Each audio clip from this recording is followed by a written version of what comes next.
नमस्ते दोस्तों, केम छो मजामा। Hello and welcome everyone. मेरा नाम प्रशांत पाटीदार है और आप देख रहे हैं प्रयास एकेडमी यूट्यूब चैनल। दोस्तों, हमारे बंटू भैया की रिसेंटली शादी हुई है और उनका सवाल था कि भैया मुझे फैमिली प्लानिंग तो थोड़ा सा लेट करना है, तो ऐसे कौन कौन से तरीके हैं जिससे प्रेगनेंसी को अवॉइड की जा सकती है, यानी कि कॉन्ट्रासेप्शन किया जा सकता है। तो मेरे दोस्त, आज की इस वीडियो में हम बात करने वाले हैं कॉन्ट्रासेप्शन को, वो भी डिटेल में। यह टॉपिक न सिर्फ मेडिकल, नर्सिंग या पैरामेडिकल के लिए इंपॉर्टेंट है, बट ये हमारे ह्यूमन हेल्थ, जनरल अवेयरनेस के पॉइंट ऑफ व्यू से भी बहुत इंपॉर्टेंट है।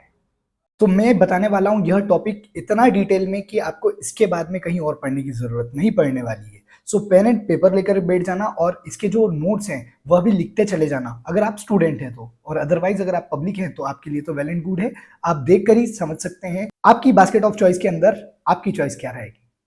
सो चलिए क्लास शुरू करते हैं। तो दोस्तों, कॉन्ट्रासेप्शन का सीधा और सरल मतलब होता है गर्भ निरोधक तरीके, ऐसे तरीके जिससे प्रेगनेंसी को कंट्रोल किया जा सकता है या डिले किया जा सकता है। दोस्तों, बेसिकली कॉन्ट्रासेप्शन दो तरह के होते हैं, एक होते हैं टेम्पररी मेथड ऑफ कॉन्ट्रासेप्शन और एक होते हैं परमानेंट मेथड। तो पहले हम परमानेंट की बात कर लेते हैं। परमानेंट में वैसेक्टमी होता है और ट्यूबेक्टमी होता है। वैसेक्टमी मेल्स में किया जाता है, उनके वास डिफरेंस को कट करके लिगेट कर दिया जाता है। और दूसरा होता है ट्यूबेक्टमी, जो कि फीमेल्स में होता है, जिसमें उनके फेलोपियन ट्यूब्स पे कट लगा करके दोनों एंड को लिगेट कर दिया जाता है। लेकिन हमारा मेन पॉइंट जो है वह है टेम्पररी मेथड्स ऑफ कॉन्ट्रासेप्शन। और दोस्तों, टाइप्स ऑफ कॉन्ट्रासेप्शन में हम अगर देखें तो 5 तरह के मेनली कॉन्ट्रासेप्शन के टाइप्स हमको देखने को मिलते हैं। फर्स्ट टाइप है नेचुरल मेथड्स, दूसरा है बैरियर मेथड्स, तीसरा है हार्मोनल मेथड्स, चौथा है इंट्रायूटेराइन डिवाइसेस और पांचवा है सर्जिकल मेथड्स। तो चलिए दोस्तों, एक एक करके हम इन सभी मेथड्स को डिटेल में समझते हैं और इनके शॉर्ट में ट्रिक्स भी बताऊंगा जिनसे आप याद रख सकते हैं, ताकि एग्जाम में जब आप लिखने बैठें तो आप उस ट्रिक को याद करके पूरा जवाब लिख सकते हैं। तो शुरुआत करते हैं नेचुरल मेथड्स ऑफ कॉन्ट्रासेप्शन से। दोस्तों, नेचुरल मेथड्स में किसी भी मशीन या किसी भी मेडिसिन या किसी भी डिवाइस का यूज नहीं होता। इसमें कपल अपने डेज को ट्रैक करते हैं और उस हिसाब से कॉन्ट्रासेप्शन को यूज करते हैं।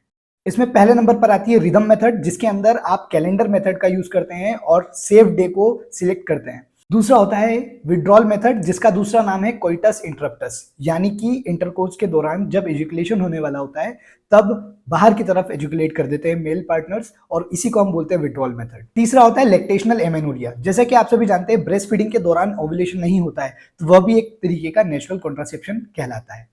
और इसमें लास्ट है बीबीटी मेथड, यानी बेसल बॉडी टेम्परेचर मेथड। इसमें टेम्परेचर वेरिएशंस ट्रैक करते हैं और उसके अकॉर्डिंगली मेथड को यूज करते हैं। और नेचुरल मेथड्स ऑफ कॉन्ट्रासेप्शन को याद रखने की ट्रिक है RWLB। RWLB जब आप इसको 2-3 बार रिपीट करेंगे तो आपको डेफिनेटली यह याद हो जाएगा। The second one is barrier method. तो बैरियर मेथड नाम से समझ में आ रहा है कि किसी भी रास्ते को रोक दो तो उसे हम बैरियर मेथड कहते हैं, यानी कि स्पर्म और ओवम को मिलने से पहले ही रोक दिया जाता है। तो इसके अंदर हम मेन 4 मेथड यूज करते हैं। पहला है मेल कॉन्डम्स, सेकंड है फीमेल कॉन्डम्स, थर्ड है स्पर्मिसाइड्स और फोर्थ है वेजाइनल कैप्स या फिर डायफ्राम। मेल कॉन्डम लेटेक्स का बना हुआ होता है, जो कि HIV और STD जैसी बीमारियों से भी हमें बचाता है। फीमेल कॉन्डम्स वेजाइनल शीथ होता है, जो कि इंडिया में लेस पॉपुलर है। डायफ्राम और वेजाइनल कैप या सर्वाइकल कैप वह डिवाइसेस है जो कि स्पर्म की एंट्री को ब्लॉक करते हैं, और स्पर्मिसाइड्स वह केमिकल्स हैं जो स्पर्म को डिस्ट्रॉय कर देते हैं। आप इसको याद रखने के लिए ट्रिक है CDFS। आप यह ट्रिक से आप याद रख सकते हैं CDFS। C for condoms, D for diaphragm, F for female condoms and S for स्पर्मिसाइड्स। दोस्तों, थर्ड नंबर पर आता है हार्मोनल मेथड्स ऑफ कॉन्ट्रासेप्शन, यानी कि हार्मोन्स का यूज करके प्रेगनेंसी को डिले किया जाता है, जिसके अंदर एस्ट्रोजन और प्रोजेस्टेरोन का सबसे इंपॉर्टेंट रोल होता है। दोस्तों, इसके अंदर भी हम 4 तरह के हार्मोनल मेथड्स पढ़ते हैं। पहला है ओरल कॉन्ट्रासेप्टिव पिल्स, दूसरा है इमरजेंसी कॉन्ट्रासेप्टिव पिल्स, तीसरा है इंजेक्टेबल्स और चौथा है हार्मोनल इम्प्लांट्स, जिसे आप शॉर्ट ट्रिक OEIH से याद रख सकते हैं। दोस्तों, OCP यानी ओरल कॉन्ट्रासेप्टिव पिल्स वह पिल्स होती हैं जो कि ओव्यूलेशन को इनहिबिट करती है या फिर उसको रोकती है। इमरजेंसी कॉन्ट्रासेप्टिव पिल्स वह पिल्स है बाय एनी चांस गलती हो गई और फिर भी आपको प्रेगनेंसी कंसीव नहीं करना है, तो आप विद इन 72 आवर्स उस इमरजेंसी कॉन्ट्रासेप्टिव पिल्स को ले सकते हैं। लेकिन याद रहे, इसके अंदर अनवांटेड 72 जैसी पिल्स आती हैं, पर उनका साइड इफेक्ट भी होता है। हम आगे की क्लासेस में डिस्कस करने ही वाले हैं कि किन पिल्स का क्या क्या साइड इफेक्ट होने वाला है। अगर जानकारी अच्छी लग रही हो तो चैनल को सब्सक्राइब जरूर कर देना और बेल आइकन दबाना मत भूलना, और अपने दोस्तों के साथ भी शेयर कर देना। अगला है इंजेक्टेबल्स। इंजेक्टेबल्स जैसे कि गवर्नमेंट में अंतरा इंजेक्शंस लगते हैं, एक बार इंजेक्ट करवा लेंगे तो 3 महीने का कॉन्ट्रासेप्शन होगा, यानी कि वह 3 महीने तक आपकी प्रेगनेंसी कंसीव नहीं होने देंगे। और इसका एक और एग्जाम्पल है डेपो प्रोवेरा। अलग अलग नाम से अलग अलग ब्रांड्स बनाते हैं, लेकिन इसके अंदर होता है डेम्पा, और इसके बारे में हम कभी और बात करेंगे। और अगला और लास्ट होता है हार्मोनल इम्प्लांट्स, जिसके अंदर कुछ हार्मोन्स की रॉड को स्किन के अंदर इम्प्लांट कर दिया जाता है, जो कि एक लंबे समय तक कॉन्ट्रासेप्शन का काम करती है। सो नंबर 4 पर आती है इंट्रा यूटेराइन डिवाइसेस, यानी ऐसे डिवाइसेस जो कि यूट्रस के अंदर इम्प्लांट की जा रही हो। दोस्तों यह डिवाइसेस टी जैसे शेप में बनी हुई होती हैं और जो कि लंबे समय तक कॉन्ट्रासेप्शन का काम करती है। इसके अंदर हम कॉपर टी, जो कि नॉन हार्मोनल होता है, और एक हार्मोनल आईयूडी जिसे हम मिरेना नाम से भी जानते हैं।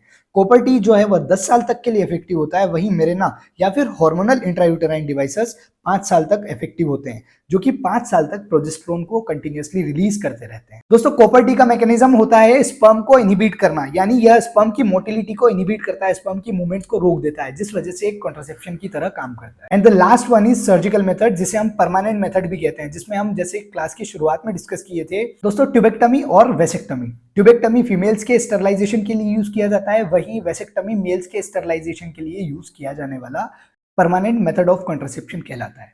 लेकिन याद रहे वेसेक्टमी का इफेक्ट यानी कि पुरुष नसबंदी का इफेक्ट 3 महीने के बाद में शो होता है, लेकिन तब तक आपको बैकअप के रूप में दूसरे कॉन्ट्रासेप्शन के मेथड को भी यूज करना जरूरी है, अदरवाइज गलती हो जाएगी। तो दोस्तों आज की इस क्लास में हमने कॉन्ट्रासेप्शन के सभी मेथड्स को देखा, और वो भी ट्रिक्स और नेमोनिक्स के साथ में। तो चलिए एक क्विक रिवीजन कर लेते हैं, सिर्फ 1 मिनट के अंदर सभी के नेमोनिक्स डिस्कस करके, ताकि आपको भी याद रहे। सबसे शुरू में NBHIS यानी टाइप्स ऑफ कॉन्ट्रासेप्शन देखा था, natural, barrier, hormonal, intrauterine devices और सर्जिकल मेथड्स। फिर RWLB यानी रिदम, विड्रॉल, LAM और BBT।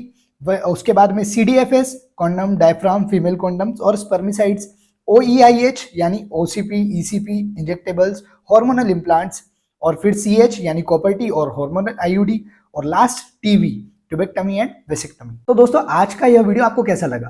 मैं उम्मीद करता हूं यह वीडियो इन्फॉर्मेटिव लगा होगा, और अगर अच्छा लगा तो हमारे चैनल को सब्सक्राइब करना मत भूलें, और अपने दोस्तों के साथ भी जरूर शेयर करें, ताकि ऐसी वैल्यूएबल इंफॉर्मेशन आप तक लाता रहूं।